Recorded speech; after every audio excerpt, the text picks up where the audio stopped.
Alright. If you ever wondered why your bike takes 91 in the manual, but at the pump they only have 93, 89, and 87, and you swear you've never actually seen 91 octane, go ahead and hit that subscribe and like button. Oh, what's up, guys?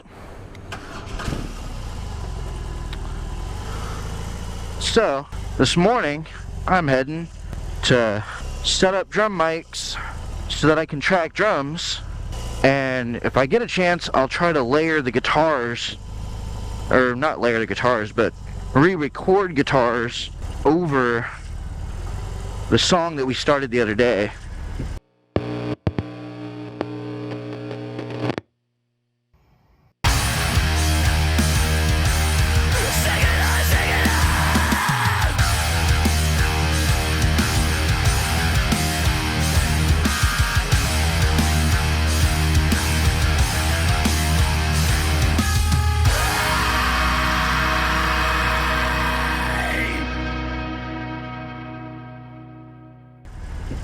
Trying to make sure I don't hit this ambulance.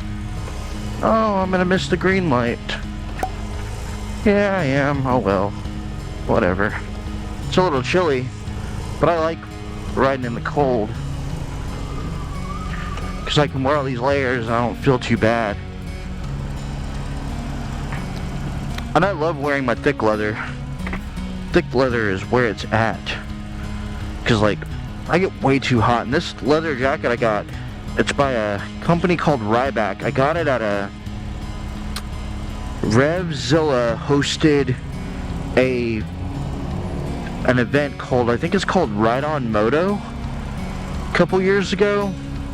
And at Ride On Moto, there was a guy selling these jackets there, and I tried one on and I really liked it. It's pretty thick leather. I believe his company's Ryback, because at least that's the name of the jacket.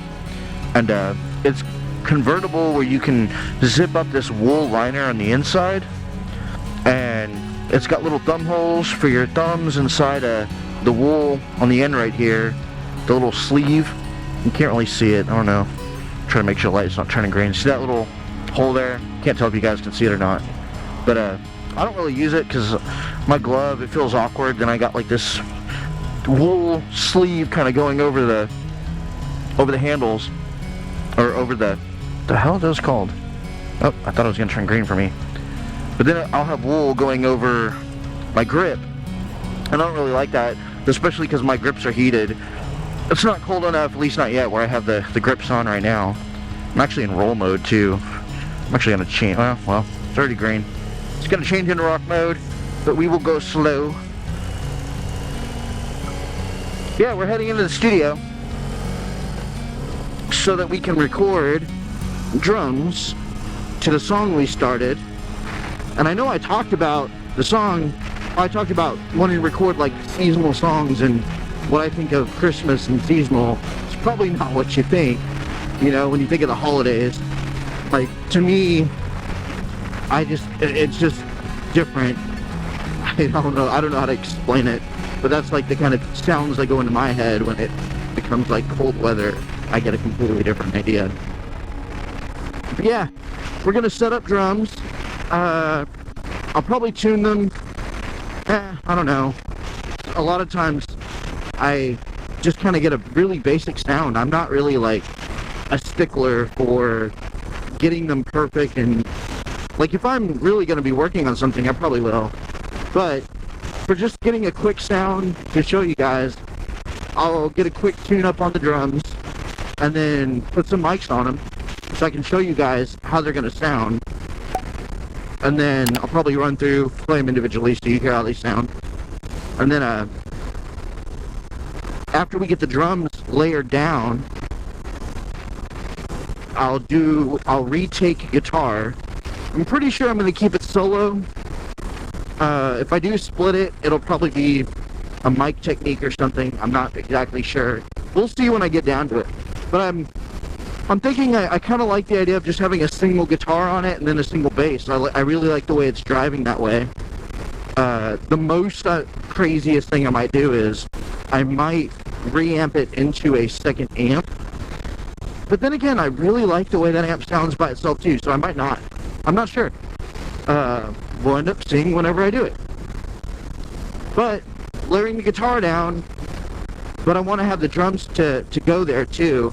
So we'll put drums down, we'll layer guitar down, and you'll get to see how all that comes together, and that's how I create the songs that go in the background of every one of these videos. So let's continue getting to the studio. Let's go into rock mode though, since we're about to rock. Roll, rock. Alright, let's go. Hey, Kari. Good girl. Good girl. Alright, so the first thing we got to do is set up microphones on the drums so that we can track.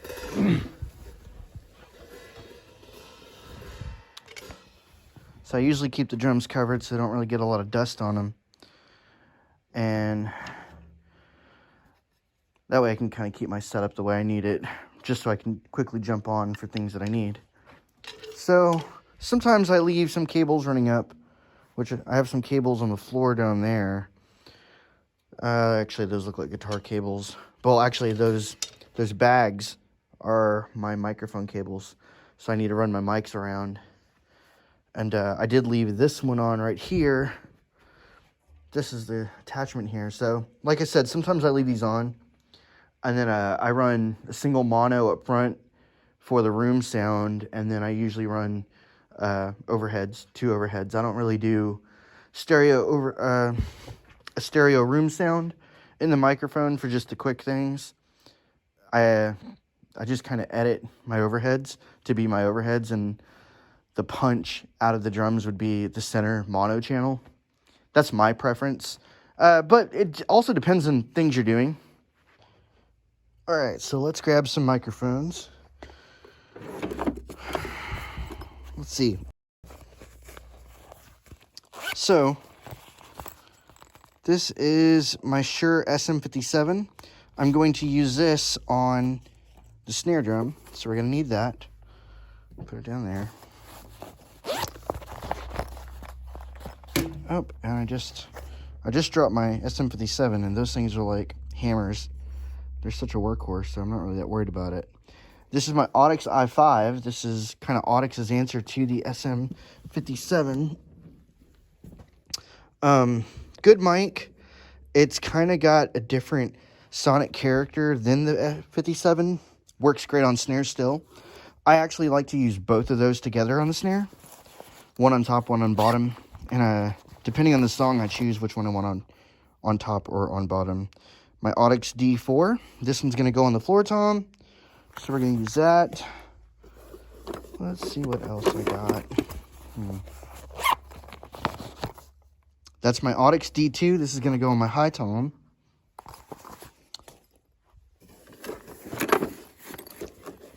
And this one, this should be my Audix D6. Putting this on the kick drum. There we go. Get it in focus. So, these are the mics I'm going to be using on the drums specifically. So, the Audix D6, I'll put it on the inside to pick up the kick for that kind of clicky in the low end. Captures both the way I do it. That center room mic is going to pick up the actual power and thump and the low kind of hit your chest feeling. That's what that's going to pick up in the rest of it. So I'm not putting an outside mic outside of the kick drum. Then top and bottom snare, floor tom, high tom, and then overheads I'm going to be using Loughton Audio LA210s, a stereo pair. And then my mono microphone, I'm probably going to use an 87. I got a Peluso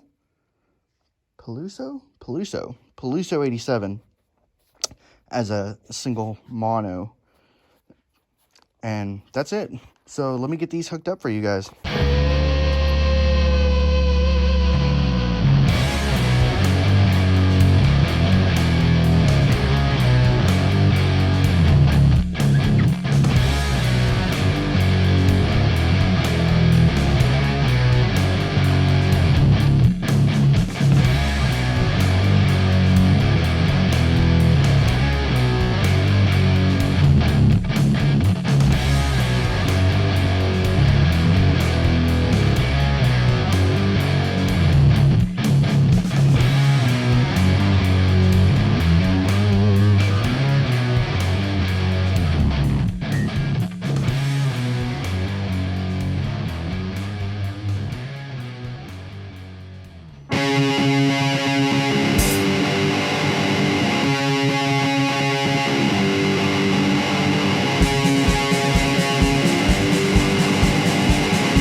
follows is a brief construction montage.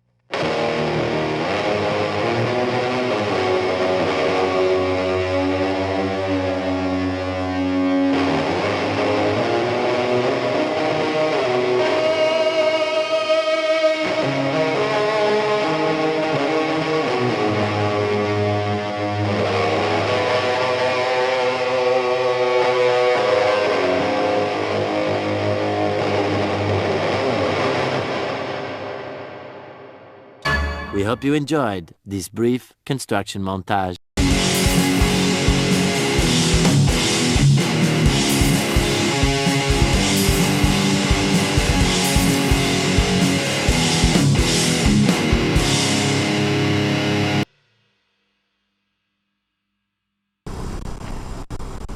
Alright guys, I hope y'all enjoyed that little behind the scenes on how I create the songs and music in the background of these videos. And it's a very basic instruction on how recording process goes with pretty much anything you ever listen to music-wise, any rock band or anything. Like, it's essentially the same process. It's not as crazy as people think it is. Although you can get a lot crazier, and believe me, I've watched plenty of people get a lot crazier. But if you like this content and you like seeing this kind of thing, let me know down in the comments, or if there's anything you got a question about, I can try to make a video addressing that, or we can talk about it. And I'm also wanted to let you guys know, I'm on Twitter, or X, or whatever the heck it's called. If you wanted to have a one-on-one conversation, you could always tag me, TexasMotoRock on X, and I'll actually answer. I talk to people on there all the time. Usually it's just other Texans that follow me, a couple of musicians. You'll see me tweet out the bands. Do they call it tweeting? I guess it's still called tweeting. But yeah, I tweet out other bands I like. You can also follow me on Instagram. I put up pictures. I try to take pictures of me in the process, but it's kind of hard when you're also recording and doing other things. But I share pictures on there, and I try to showcase bands and music that's influenced me, you know, over time. So I'll put little pieces of that in the background. If you ever have a question about that, or maybe you'll just learn a new band you didn't know existed, or you'll get an idea of some of the stuff that you didn't think I was into that I'm actually really a big fan of. And I'm pretty sure there's probably a lot of bands you don't know, because I listen to a ton of music that usually nobody knows. So dad advice, put your energy into things that you know are going to last. That goes for the things like hobbies and stuff you personally do, but it also goes for relationships. It can work for just about anything in life. You want to put your energy into something that you know is going to last. A lot of people think they do that, but really they don't. And they don't realize that, like, as they get older, they're like, oh, they've got a garage full of random accessory things that they started and never finished. And it's because they collected things because they started hobbies they never really finished. And you see the same thing with people in relationships. They jump relationship to relationship, and they never really learn to be by themselves, so they're just constantly jumping around without truly figuring out, when they're by themselves, they realize what they truly want in their own personal life and what they can accept and not accept being around them, which leads in turn to them going, okay, this is the energy I want to put into what I want to last. So put your energy into something that you know is going to last. Don't waste your energy and your time. You'll end up just being lost down the road and still trying to figure it out when you get older. Or you'll have a bunch of memories of things you never finished and that you reflected on wishing you had, and not even truly recognizing the fact that if you just stuck to one thing, you'd probably have a skill set or a talent or something to show for the one thing. Alright guys, remember, pull hard, play hard,